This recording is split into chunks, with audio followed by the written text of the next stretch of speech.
Why, good morning, boys and girls. This is Miss Frances. No, this is not Miss Frances. Do any of you remember Miss Frances? This is Mother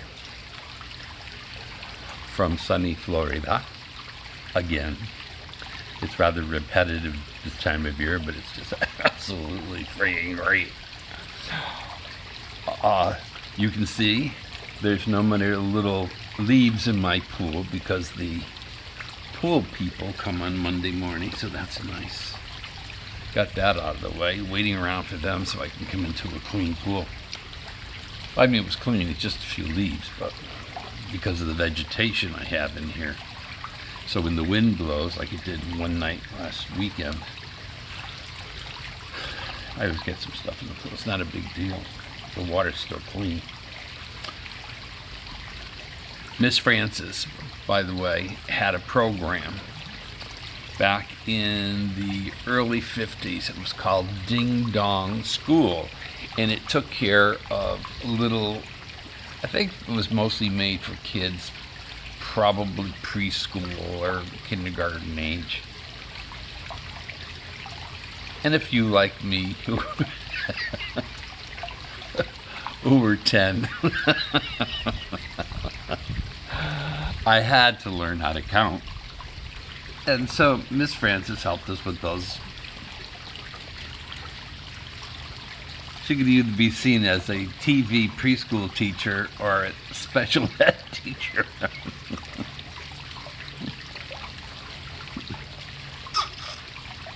Special mother teacher. But I loved that show. Oh my God, when it came on, I heard that bell ringing. I went and sat down like an Indian style. I shouldn't say that, in cross-legged Buddha style in front of that TV, that old black and white Emerson. Oh my God, I got a lot of miles out of that. On Sunday nights, we used to sit down, I think it was Sunday nights, we used to watch the Wonderful World of Color. The problem was it was in black and white. So, back at that point, there was the color televisions, if they were even out then. It would have been very prohibitive. So I sat in front of the TV with my little sister and everyone else in the family who cared to watch, and watched that. And what was one? Shirley Temple did some sort of fairy tales show on one night too. But the Wonderful World of Color, I'll never forget. It was on, I think it was NBC, and it had all kinds of stuff on it. But the thing I liked most about it was the color, which we didn't have. So my little sister kept on complaining, but this is supposed to be color. But this is supposed to be color. If you turn it on, this show's going to be in color. It says The Wonderful World of Color. So I kept on saying, oh, oh, those trees are so green. Ah, that castle's so pink. And she would look at me as if I was crazy. And then finally she got frustrated and she started crying. She thought she was colorblind. Oh, poor putty cat. So then I got yelled at for, probably got put into a corner. That was their favorite punishment. Their timeout was to sit and understand corners. 90 degrees. What's 90 degrees? This is a corner. You're gonna learn it. And whatever corner they put me in, it had dust, and I'd start sneezing and itching and everything. I was just a mess. But I didn't like it. I felt claustrophobic, and I wanted to see what was going on because I was so damn nosy. But I could hear everything, so I developed hearing in a new way at that point. Yeah, I spent a lot of time in the corner. The moment that girl started wailing, They didn't care what it was. They knew that I was behind it, and so they put me in the corner. I don't know. I haven't been back in the corner since. I got to try it out some night when no one's around. Check it out. Grab myself nothing and go in the corner. Put on TV behind me, maybe. Yeah, I listened to a lot of TV shows, but never got to see them.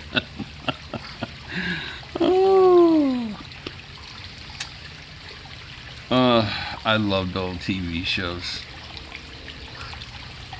Robert Horton. Oh, I had such a crush on him, and I was just a little kid then too, but I knew what a crush was. He was a Western star in a show called Wagon Train. I used to watch it every week. God, my dick got such exercise from that program. Huh.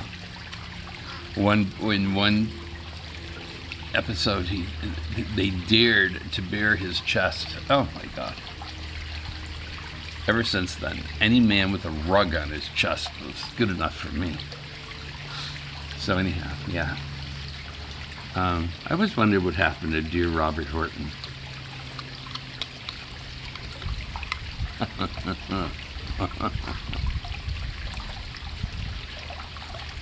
And we had 4 kids in our family. And my 2 older sisters were overpowering.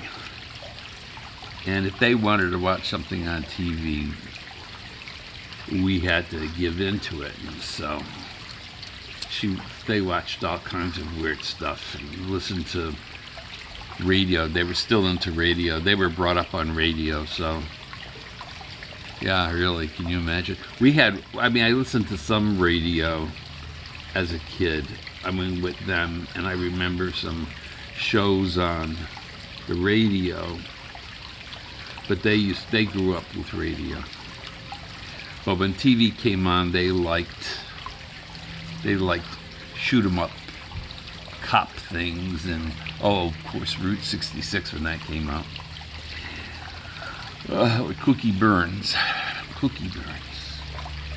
and yeah, it was an interesting time with television, because television was pretty much not in its infancy. I mean, it was invented in the 30s, but it was not very impressive.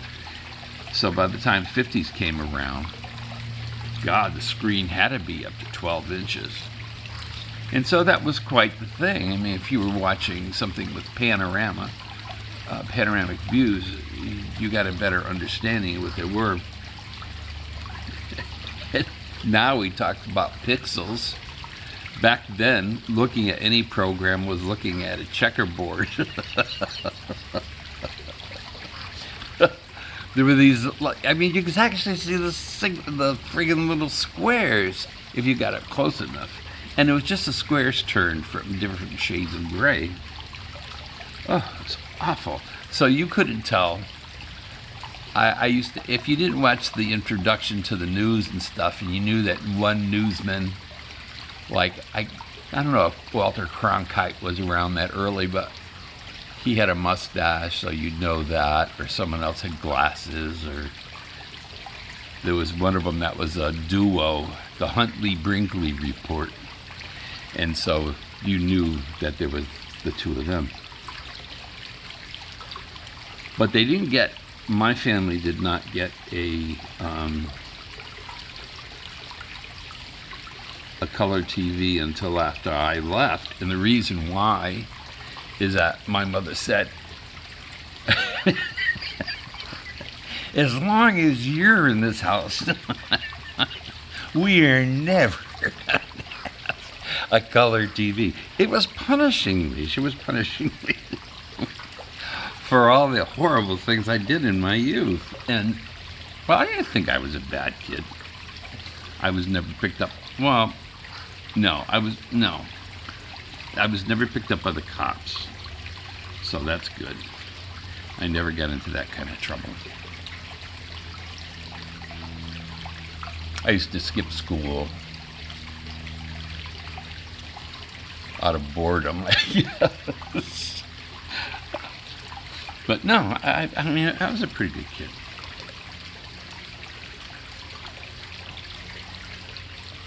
There were, when I got much older,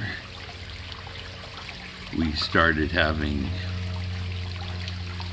there were some things I played every year, like Peter Pan with Mary Martin, a woman playing the part of a boy, Peter Pan. It was the strangest damn thing in the world, because I couldn't figure her out. I knew that she looked a lot like my mother's friends. Some of my mother's friends looked a lot like boys, and I thought that was unique.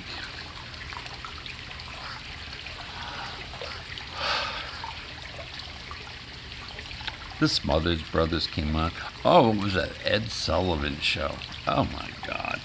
My little sister was nuts for the Beatles.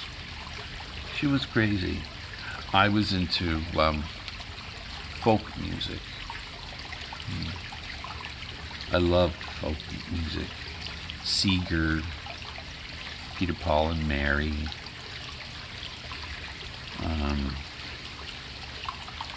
Yeah, I loved folk music. And then when some people like Bob Dylan came around, I loved Bob Dylan and Donovan. I don't know if you remember Donovan, but that was incredible. I love that era of social unrest and political unrest in this country. It was wonderful, and yeah, it was a great time to be alive, and people don't understand when I say that, especially younger people don't understand what I would mean when it was so tumultuous, but it was tumultuous because it was a time of change, a change that was needed in this country with civil rights and all kinds of things. And it was just, time was right for everybody. All of the people in the United States who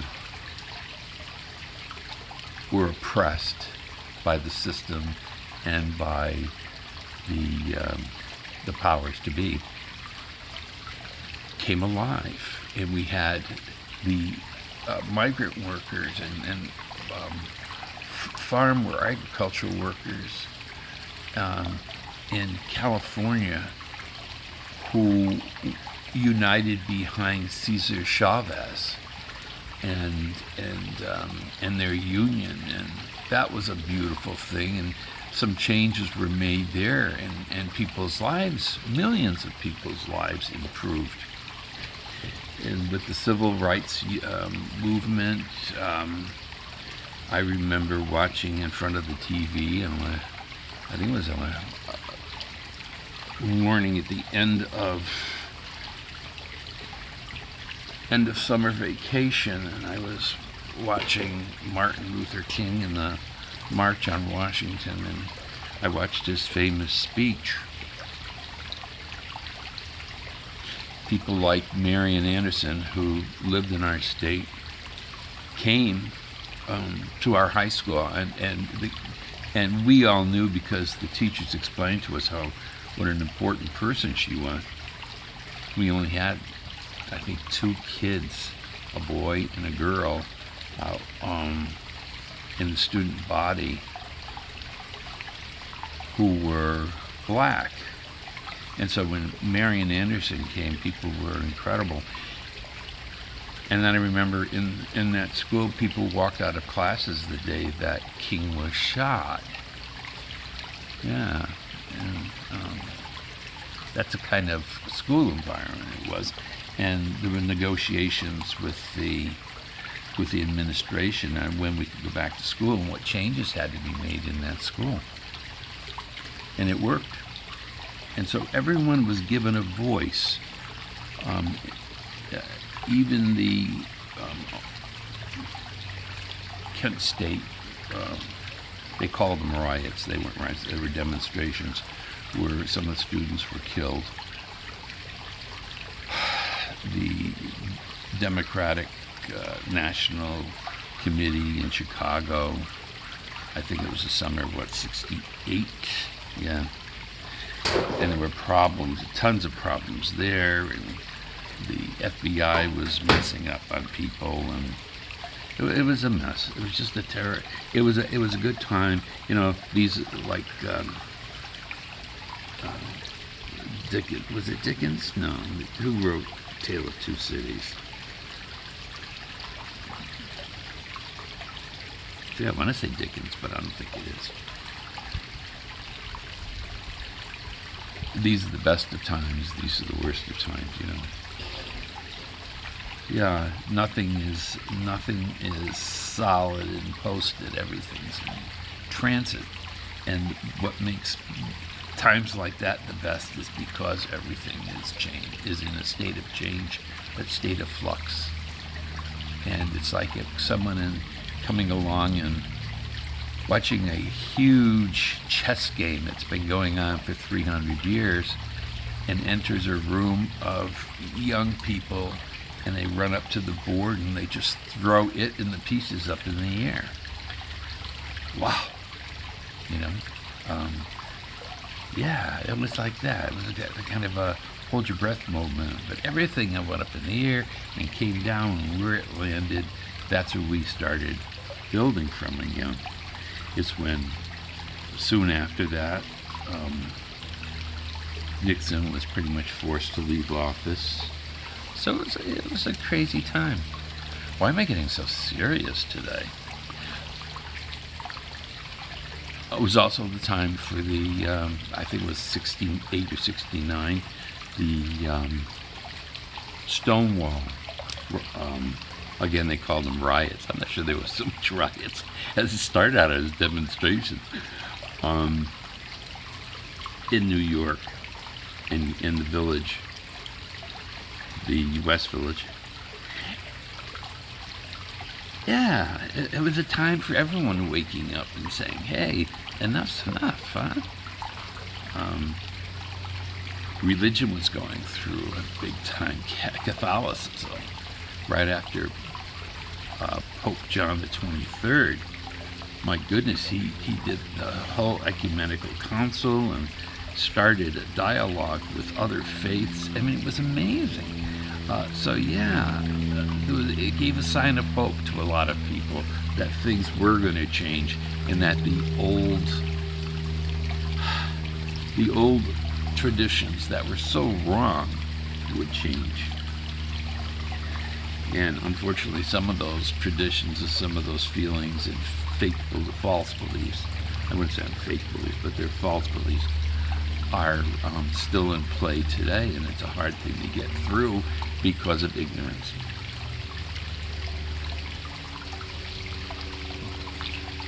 Well, that was awful.